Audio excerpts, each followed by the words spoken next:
Canada will issue an apology and compensation to former Guantanamo Bay detainee Omar Khadr for abuses he suffered while in prison, reports say. Canadian-born Khadr, 30, was convicted in 2010 by a U.S. military commission of killing a U.S. soldier in Afghanistan.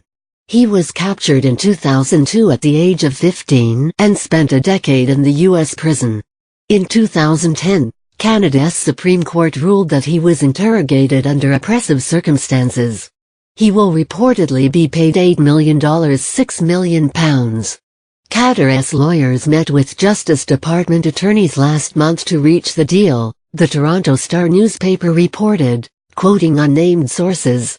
The announcement of an official apology and compensation would be made next week, the reports added. When asked about the case, Canadian Prime Minister Justin Trudeau would not confirm any details. Khadr, who was the youngest prisoner ever detained at the naval base in Cuba, became a cause célèbre for Guantanamo Bay opponents, and his case received international attention. He was convicted of 5 crimes, including throwing a grenade that killed Army Sergeant Christopher Speer in 2002.